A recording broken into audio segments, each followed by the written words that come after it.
Hello again, everyone, and thanks for tuning in. The CIA is predicting that North Korea will launch another rocket next Tuesday. Are they right? We shall see. Here's an article from U.S. News and World Report, and here it is here. And the headline says, CIA official predicts North Korean provocation on Columbus Day. It's a silly headline. What does North Korea care about Columbus Day? Columbus Day is for Italians. And the first paragraph. A top CIA official for the Korean Peninsula warned Wednesday that the U.S. should be ready for a new provocation by North Korea on Columbus Day on October 9th, which coincides with the anniversary of the founding of the political party that governs in Pyongyang. Well, the political party governs all of North Korea. It's not Pyongyang. And so this fellow, his name is Young-Suk Lee, Deputy Assistant Director of the CIA's Korea Mission Center. And Young-Suk Lee says, stand by your phones. Okay, that's his statement. So he sounds pretty sure of himself. The Korea Mission Center was set up last May. Here it is here. A special outfit the agency created in May to address the increased nuclear and ballistic missile threat from Pyongyang. So they sound pretty sure of themselves. What do I think? Well, I'd be surprised if North Korea launched a rocket next Tuesday or their Wednesday, October 10th. For this reason, for several reasons. But the main reason, I think, is that there are occasions when North Korea will launch a rocket to mark the holiday of something, it's to mark a special event. I believe Kim Jong Un launched a rocket on the day of his grandfather's birthday or something like that. The day of the sun, April 15th. I could be wrong about that. I didn't go back and check. But North Korea doesn't really wait around for a holiday to launch a rocket. They just launch the rockets when they're ready. Because after all, it's a testing program. They're testing these rockets to see if they work. The other reason I think that North Korea may not launch a rocket is because Rex Tillerson, the U.S. Secretary of State, is really working feverishly to try to come to some sign of an understanding with North Korea. He's got a lot of these back channel conversations going on, these discussions. And there's 2 or 3 back channels. For whatever reason, President Donald Trump doesn't like that. He doesn't like Rex Tillerson talking to North Korea. And I don't know why. I mean, that's probably a subject for another video. But Donald Trump, when he first was campaigning, he says, yeah, I'll sit down with Kim Jong Un and have a hamburger. It would be an honor to talk to him. Then, like he does with everything else, Donald Trump changes his mind and he goes, no, we don't want to talk to him. And he tells Rex Tillerson, stop wasting your time. We'll deal with North Korea in the only way they understand and whatever, yada, yada, yada. This alarms North Korea because they think they're getting somewhere with the United States because ultimately they want a peace treaty. That's what they want. And that's probably what Rex Tillerson is working towards. Only trouble is South Korea doesn't want a peace treaty. That's a nightmare for them. If the United States and North Korea would patch it up, that would just be the worst possible thing that could happen to them. And Japan as well. Japan just does not want the United States and North Korea to make some kind of a deal. Rex Tillerson does. So North Koreans think they found somebody that they can work with in Rex Tillerson, and Donald Trump is just, this is not happening. Donald Trump is on the verge of firing Rex Tillerson. Rex Tillerson comes out and says, I'm not going anywhere. In a speech a few days ago, apparently, it was leaked out that Rex Tillerson called Donald Trump a moron.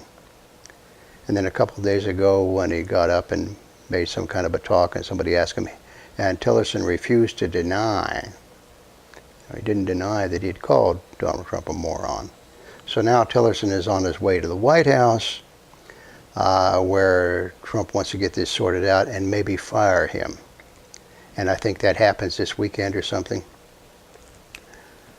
So here's North Korea. They got a problem.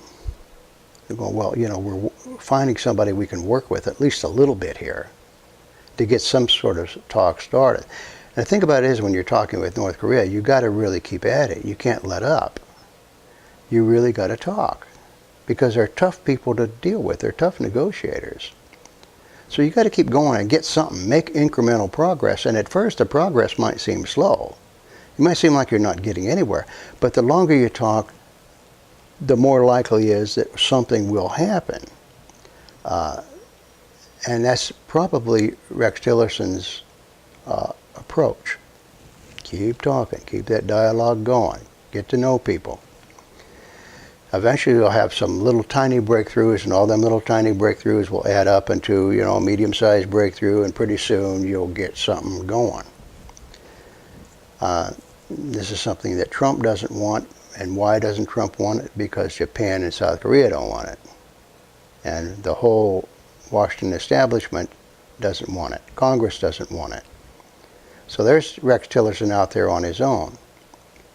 So when Rex Tillerson goes to the White House here and talks to Trump, and Trump says, well, why shouldn't I can your ass? Well, shouldn't I just bounce you out of here now? And Rex Tillerson, one of his arguments would say, look, I'm making progress with North Korea. You know, we're making something. We're talking. And that may swing it, it may not. But North Korea is going to be very unlikely, because they know what's going on, and it's going to be very unlikely to put Tillerson in a bad situation when Tillerson says, look, I kind of talked him out of shooting off any more rockets for the foreseeable future here. So North Korea would be very unlikely to shoot off a rocket right after Tillerson talked his way out of getting fired. I don't think they'd do that to him. Now, that's just all speculation on my part. So this Young Suk Lee says, well, they're going to shoot off a rocket. And why does he think they're going to shoot off a rocket? Well, the only reason he gives is because it's a holiday.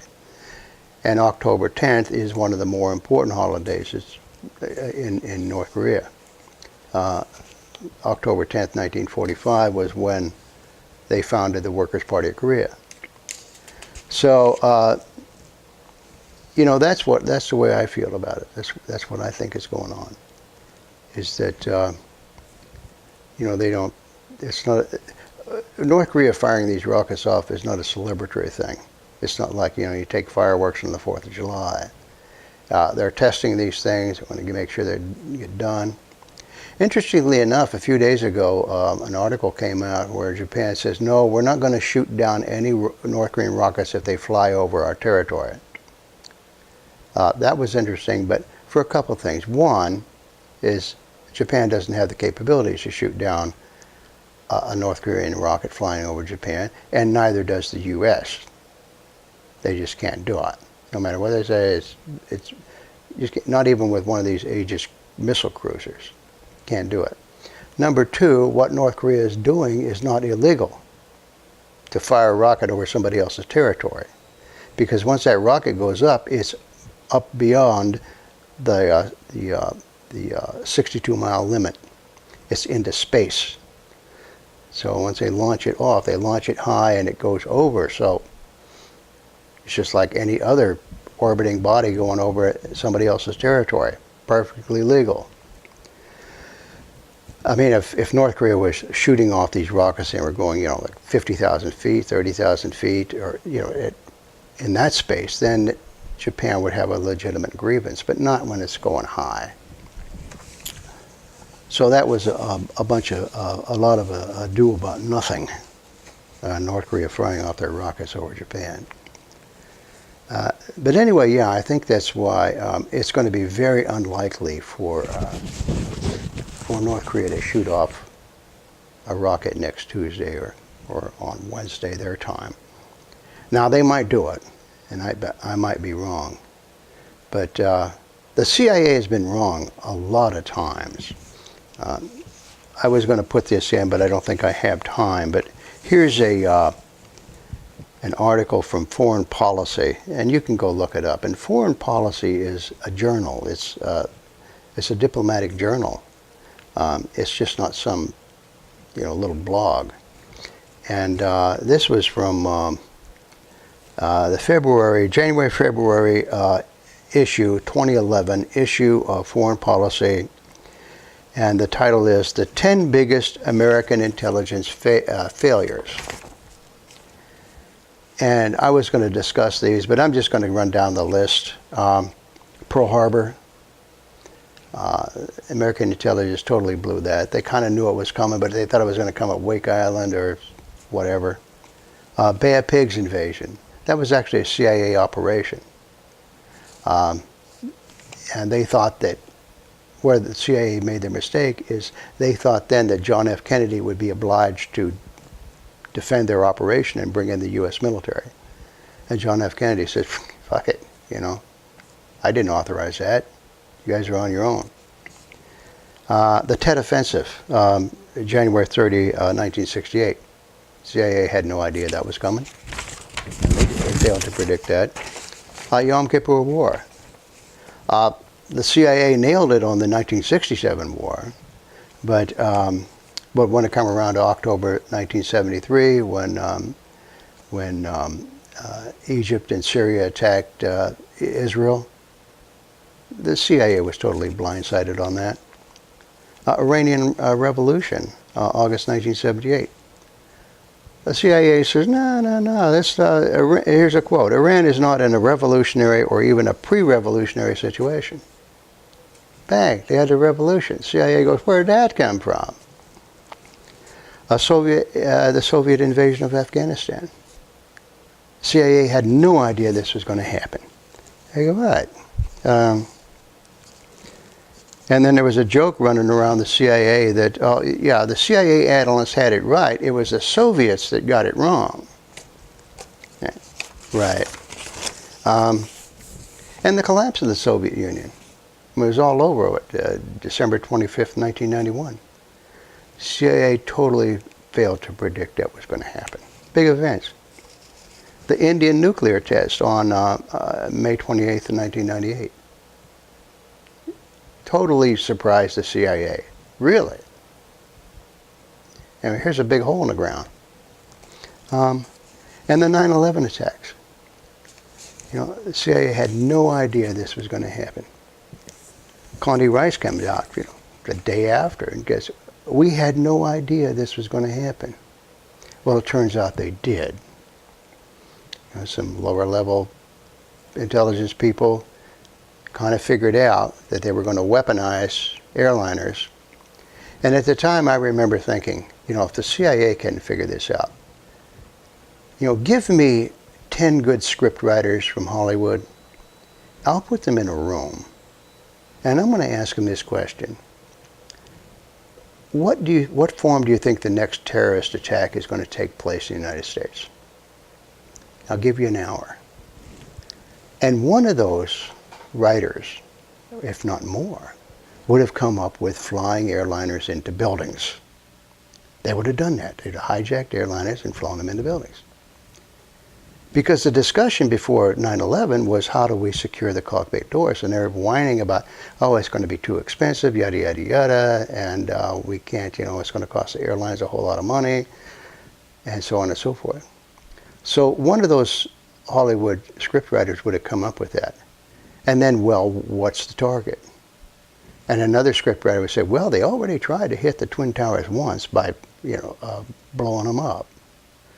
So why not try it again? So in a couple of hours, 10 Hollywood scriptwriters would have predicted this.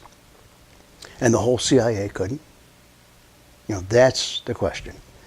So, and it's not because the CIA are bad people. They're not. There's some really good, patriotic people working for the agency. And they're really dedicated.